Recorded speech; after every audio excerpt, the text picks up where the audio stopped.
Is your debt causing you sleepless nights? Knock your debt out with Debt KO. And your debt won't be the only thing keeping you up at night. Debt KO, free, impartial advice on all your debt.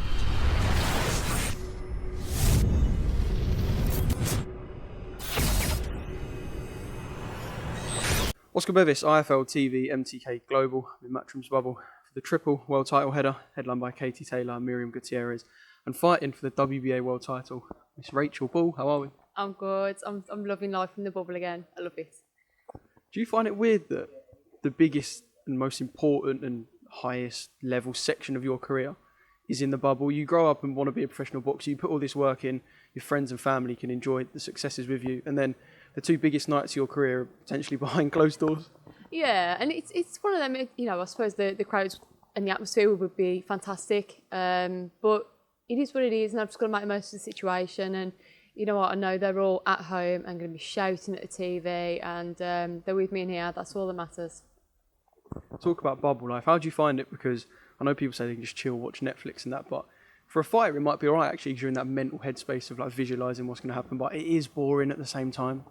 I mean, I didn't really mind it because we had to wait till about 8 o'clock this morning till we got our results. And the only part I found difficult was the window didn't open in the hotel. And you start panicking, like, is there enough air in here though? So I kept kind of cranking open my door a little bit, but otherwise I was fine. I've got my Netflix. I was skipping in my room. I did 100 laps running up and down. I was good, yeah. And I was laying in bed eating a chicken curry. That'll be me Sunday morning probably, That's the celebrations. I want to take it back to fight camp.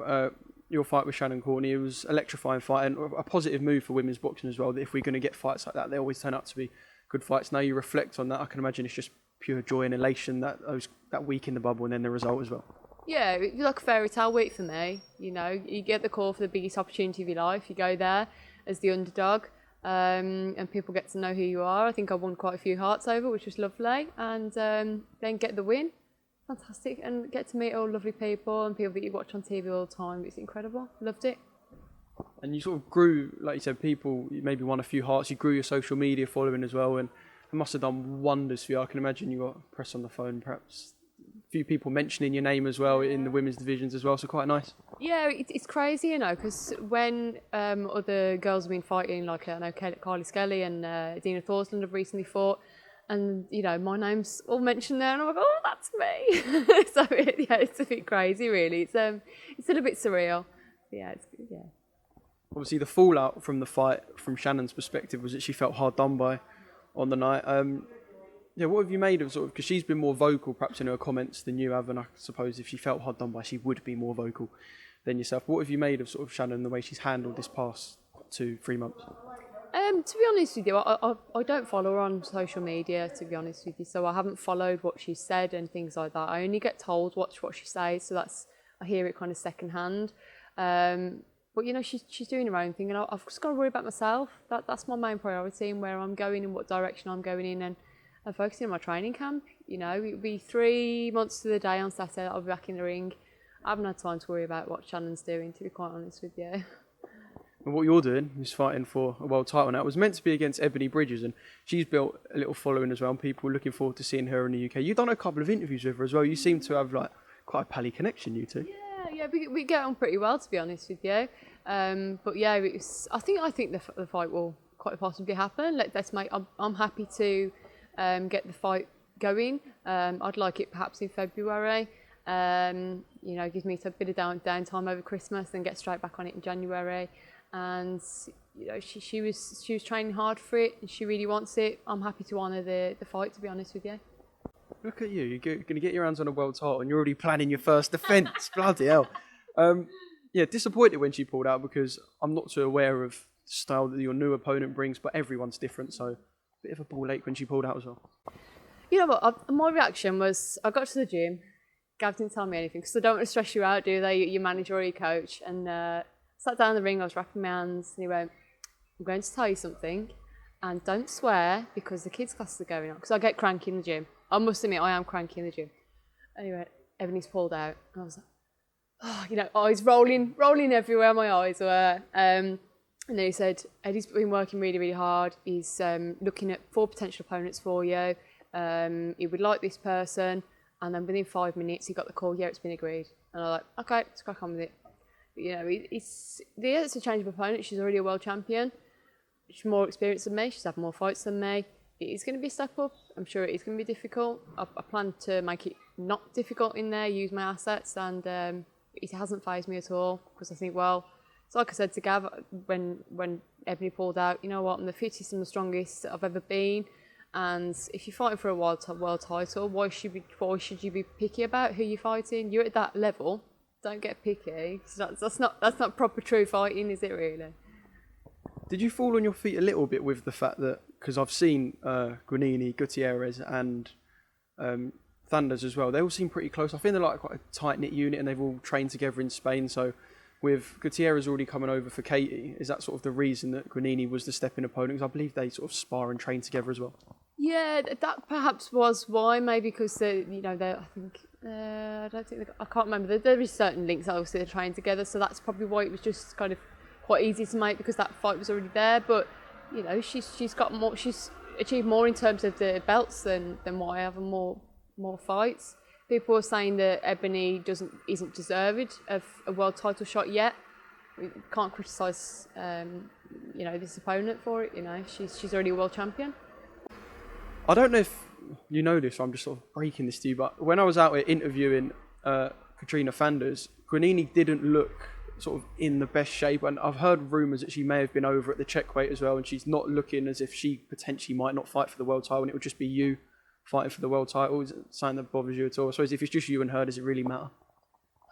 No, I don't. I don't care. You don't give a shit, do you? No, I don't care.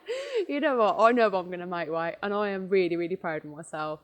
Like, because I am massive. I'm quite massive, and especially for my weight, I'm just proud of myself that I've made it. When Eddie said, "Can you do a bantamweight?" I was like, "Oh, I'm doing it, smashing it."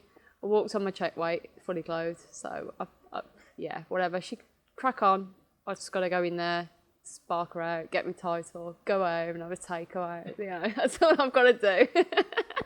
I love how sort of just common that sounded. Just get me takeaway. And it's like a momentous night for women's boxing as well. Women's combat sport on the whole. Like, I can imagine this is a sort of night that they'll look back on. I think it's the first ever female world triple header. And in the States with Clarissa Shields and the likes, they've been doing a lot for women's boxing at the top of the bill. But this is, and for your name to be one of the free fights as well, this is massive, isn't it? Oh, it's huge. You know, it's funny because when it was announced, like, things were popping up on Instagram, and like my face with Terrier's and Katie's, like, I actually stopped breathing for like a few moments. I was, start breathing again, because I was just that like blown away and so excited. I got the COVID results this morning, walked downstairs, there's Katie Taylor, then I'm in the gym with Terry, and I was like, what is my life? It's just crazy.